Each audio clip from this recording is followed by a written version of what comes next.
Hello, everybody, and welcome to Church at Home with Rachel for Thursday, the 29th of February. That's right.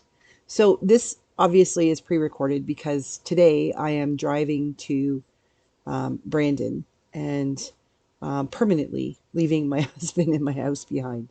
I'm recording this earlier in the week. I think it's Monday, and I'm at the chapel, the base chapel, because I had a teleconference call that for some stuff around moving and everything that I needed to be involved with for Rob's work. And so I came in here, and I'm also avoiding being at home because my house is like all my stuff is gone. It's sort of depressing. So here I am. I'm in, as we used to call him, I don't know what his command, major, sergeant, private Greg, young man who was private, who was the sort of the chief guy who helped out in the chapel, and he's off to Borden now, and I'm in his office. It feels kind of strange that he's not here. So many transitions happening. But Monday morning, since you're watching this on Thursday, Monday morning, I part of why I came in here to the office with Rob was to use their Wi-Fi because there was it was the anniversary, the 30th anniversary of the consecration of the first female bishop in Canada, Bishop Victoria Matthews, and there was a panel of female bishops who were being interviewed and some question and answer times. And I didn't get to hang around for the question and answers, but I did get to see the incredible sharing of stories from Priscilla Walsh, Shaw Walsh, who is she's a suffragan bishop in Toronto, and from our primate, Linda Nichols, and from Bishop Victoria Matthews, and from Archbishop Germond, but also an Archbishop Kay, I think her name was Kay, from Australia, which was really cool. And just to hear their stories. And considering Monday, when I was watching that Zoom conference webinar, was my first day after finishing up being a parish priest.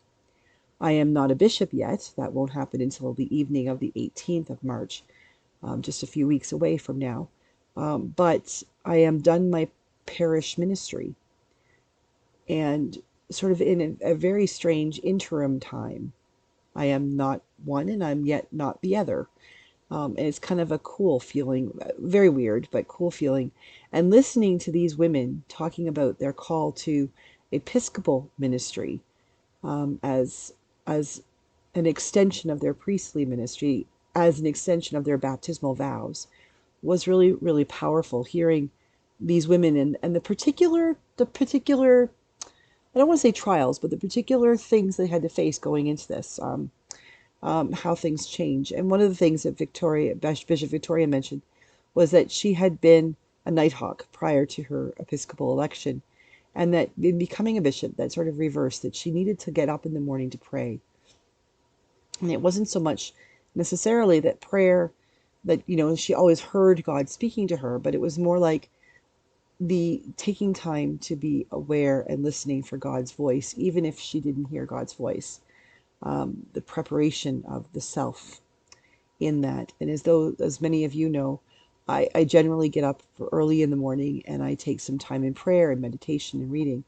And those days when I don't do that, it shows.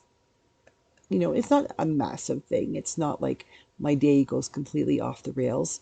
But for instance, today I got up this morning at my normal time, but knowing that I was going to come in to work with Rob, I knew I had to get moving. But we also had snow, a lot of snow. And I looked out the window at 6:45 or 10 to 7 in the morning and realized there was so much snow that we weren't going to be able to get to the truck to get to work. So I threw on my big winter coat and my boots for the first time, my winter boots this year.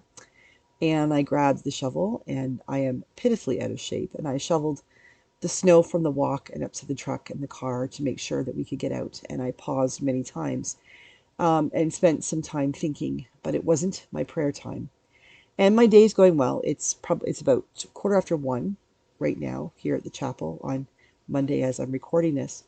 And I'm aware that I didn't have my time to pray. And I can certainly, after I've recorded this, go into the chapel and take some time to pray. and I will, since it's right here and it's quiet because it's snowing and nobody's around. But it's not the same thing as beginning my day with prayer, of that routine, that rhythm of sitting down in the dark or in the darkness of morning and welcoming God to my day, and feeling myself be welcomed into God's day and having those moments. A couple of weeks ago, a couple of days ago, maybe I can't remember now, but a little bit ago on Facebook, I reposted, shared a meme or a sentence that said something like Martin Luther stated that if he didn't have 3 hours of prayer in the day, he wouldn't be able to do what he had to do, or his day was so busy, was going to be so busy, he needed to take his 3 hours of prayer. I don't take 3 hours of prayer. I take about an hour. Some of it's prayer, some of it's meditation, some of it's reading. But the essence of it is I take about an hour every day to be in God's presence, to listen and to learn and to share and to just be silent. And that sets me up, kind of like taking your vitamins and drinking a glass of water. It's like it gets my spiritual metabolism ready for the day. And on days when I don't do that, I feel kind of sluggish. Now today I could feel sluggish because I'm exhausted after 3.5 years of ministry in COVID times and post-COVID, and adding in Dayspring and all those things that were beautiful and wonderful. I'm exhausted. And this couple of days of not having work to do there, parish work, and not able yet to do Brandon work just because I'm simply not there, maybe isn't a bad thing. I'm thinking there might be some long naps in the next 3 days. Might even be this afternoon. There's a comfortable couch out in the hall, in the rec space outside this office, so maybe I'll have a nap too.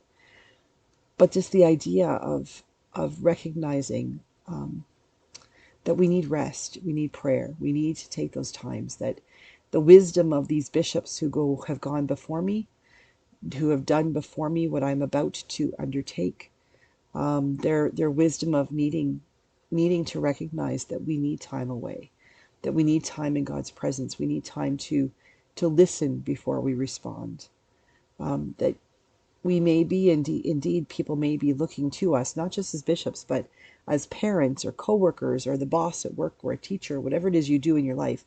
There will be times when people look to you for answers, they look to you for guidance. And what do you need to make sure that you are filled up and ready to give that guidance? It may indeed be prayer. It may be a nap. It might be a holiday.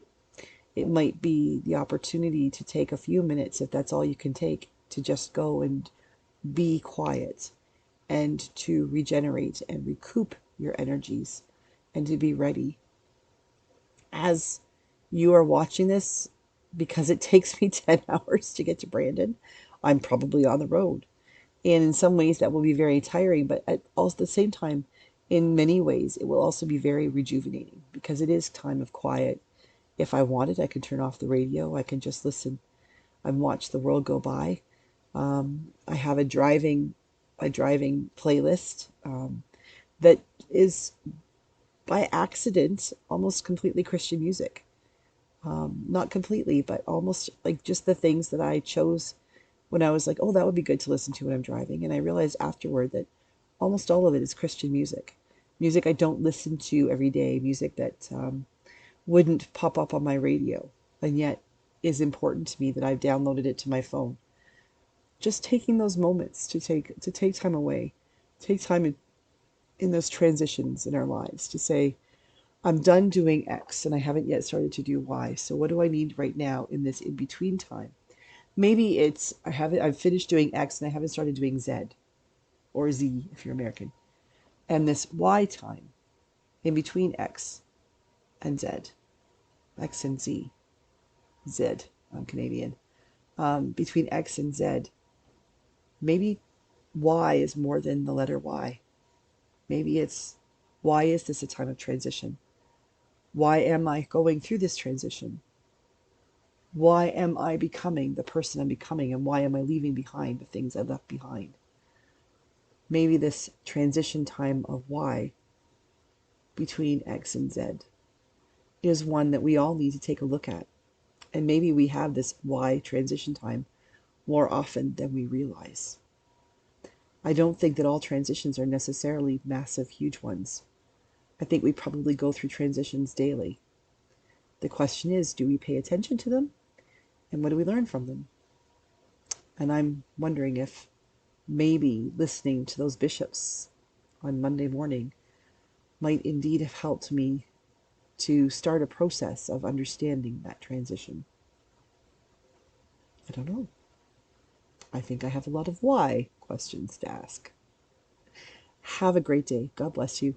And I will see you again tomorrow for Church at Home with Rachel when we talk about World Day of Prayer and Palestine. God bless everybody.